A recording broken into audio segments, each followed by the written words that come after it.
And yung pag-habi kamsat, pakilala ko ba sa lilig? Ang mga sa amin din. Dahil ang kailangan din namin sa karabi, ang muda, at tajilakan ko rin. Ayan, so, shop ni JM or J-Mark. Ako ni Helen. Ayan, so, ako po ay isang English teacher, private school teacher sa Kawayan UNC or dun sa Messiah Christian School sa Kawayan. So, manunod ako yung makita dito. Manibod din nag-graduate at college. And I want to share the story beginning time. I started planning for myself and visioning what would I be in the future.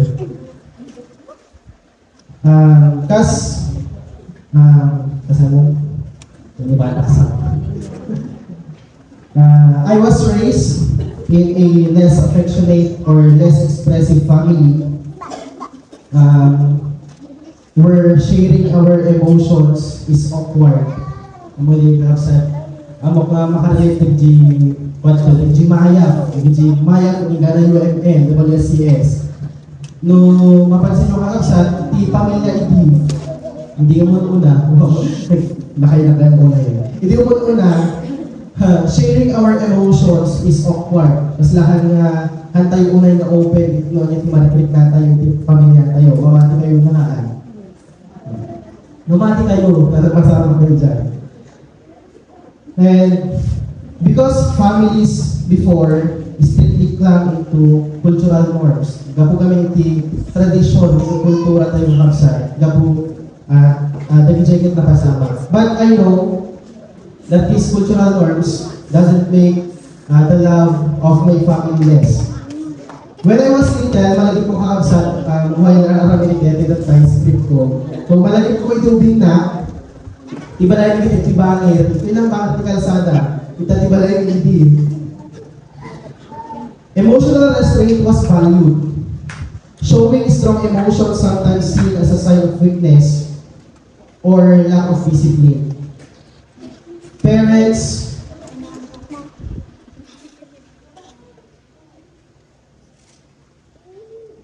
believe that being strict and reserved would build respect, obedience, and strength in children. So, di ay stricto tinaganak hindi. Traditional family structure emphasize hierarchy. So, nung mapansin nyo, nasubyanan tayo, ada iti hierarchy.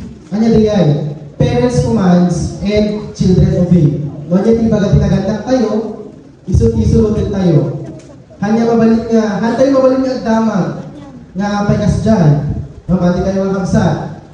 Well, affection was shown through provision and protection. So dito yung idubig na kang kawatan mga pay kalimamangkuhan, mga palubusan, mga sumurot, mga panagdigos talubigan. Abahan ang kapalubusan na mapanagdigos si Baybay.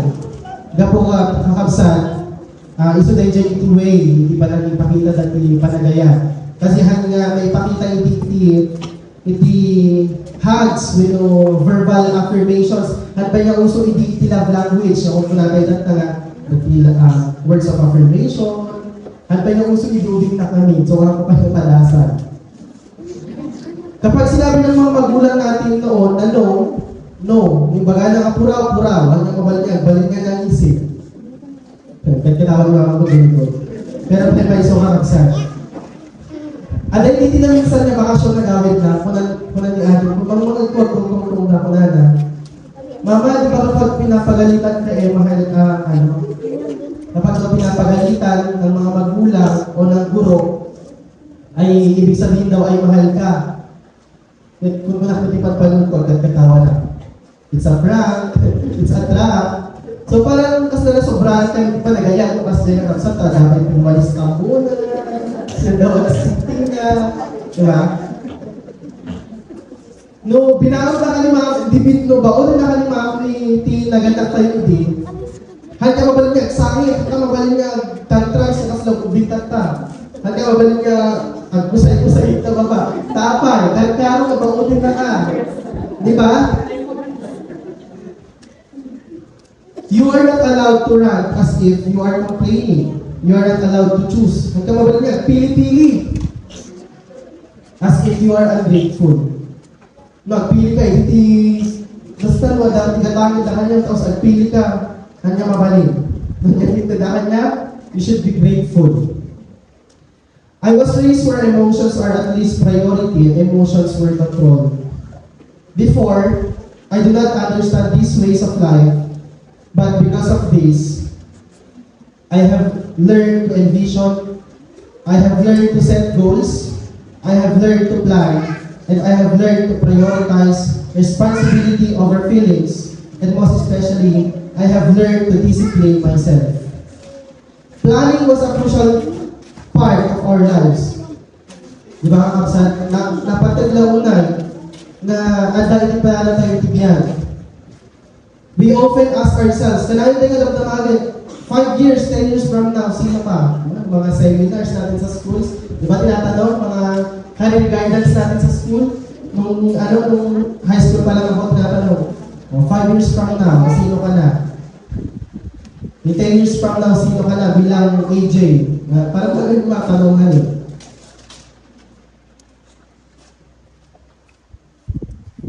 There was a time when I carefully planned every step of my life. I had timeliness, goals, expectations, believing that I have planned well enough, everything would fall into place. Una kung dapat, dati plano, dapat kastoy, hindi mapasama. Dapat bigat, kastoy. I thought my plans define my future, and that success depends on how perfectly I could control the outcome. But iba ka na kayo kapsa, hindi plano talaga hindi, manipod hindi, college na ako, kasi syempre ako may college ito, ayan tayo. So, tiguan ko, kakapsa, hindi plano, study, malpas ng basa, go home, agawin, get a job, get paid. Simple. Agbasa, agawin ang subyuti bilangan, trabaho, sweldo. Di ba? Nagsimple. But to tell you, God's plan is greater, way greater than ours. God already prepares everything for me, even before writing it in my planner. Nagagati planner ko ngayon, surat na kabsa. I was planning to go home after pursuing my degree. So after college na kabsa, talagang ang plano ko man gawin. Kasi syempre, luhan ka tagadi dyan, kasi lang kaya kung mainit ka sa tinibilangan.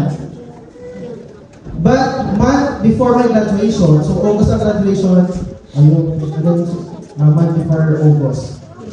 July. Okay, July, kasi graduation ko August. So July pa lang, I was employed as a private school teacher in Kawayan. So, yung plano ko na uuwi sana after graduation, hindi na natuloy. So, I got hired as an English teacher sa isang private school, and it's not even my plan to teach sa Kawayan. Eh, sabi ko, tatapusin ko lang itong unang kontrata ko, sabi ko, uuwi na ako. And who knows, 3 buwan na lang, matatapos ko na ang pangalawa kong kontrata. Diba, nag-renew pa ulit ako. Matapos na naman, 3 buwan na lang. And, hindi natin alam. Baka pipir pa na naman ako ng kontrata. Diba? So, it's also my plan before, as a secondary, plano ko talaga noon, di ba, pag education niya kasi, so merong battery exam ng second year. So, either tutuloy ka or hindi. So, kumuha ako ng majorship exam, nakapasa ako. So, ayoko talagang mag-elementary education. Kasi yung pasensya ko sa mga bata before, ay basit lang yung pasensya ka yung big, matipid na sunod yung big na kaya mo talaga na nasunod. Siguro gano'n ka hindi ka kapsat ko, hindi ka kapsat ko na nasusunod. Iso ka balik kaya tayo, iso ka matutubig. So, kumuha ko ng secondary education as my degree, and okay na. So, expectation ko, high school, of course. Pero, my first advisory class ay grade 3. Grade 3, nilated ka niya. So, it's not my plan. Kaninong plano kaya yun? Hindi natin alam. At umulit pa ako ng second year, ay ng pangalawang taon. Grade 3 ulit. So, nagtuturo ako ng LM at high school. So, I am teaching for almost 2 years now. And I am always writing my lesson plan many times every quarter. And may mga teacher dito.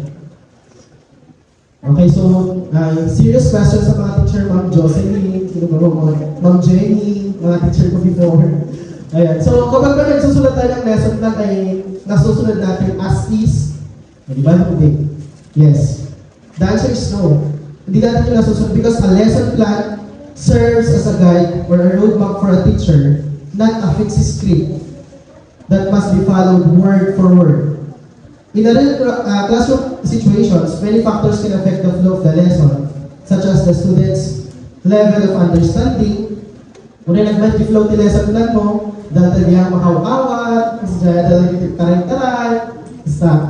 Their responses, sama-sama rin sumbat na, nagagad tayo. Unexpected questions, or classroom interruptions. O pamitin ni principal, nag-budget lesson mo, sa principal pamitin. Because of these realities, teachers are expected to be flexible and responsive rather than rigid. So what I'm trying to say is, along the way, I learned not all plans unfold the way expected. Hanggang na plan sa yung sa ating masunod. Hindi pa kaya lang tayo. Some doors close, some opportunities slip away, and some prayers were answered differently than I imagined. At first, of course, syempre, naplano na nalain, but sa balik ay resulta na. I felt disappointed and confused, wondering why my plans were not working. It was those moments that God taught me an important lesson. Plans are important, but surrender is essential. I realized that while I make my plans, God directs my steps. What I saw as delays were actually preparations. And what I thought were failures were directions towards something greater. Today, I still plan. Plano pa rin naman ako mga kapatid. Although alam ko, mas powerful ang plan ng Diyos para sa akin. I still plan, but I plan with faith, and I trust that God's plan are higher than mine, and that His timing is always perfect. And I want to end in a reminder to everyone that you can take into consideration. When we place our plans in God's hands, we may not always get what we want, but we will get, or we will always receive what we need. Ulitin ko mga usad. When we place our plans in God's hands, we may not always get what we want, but we will always receive what we need. Amen.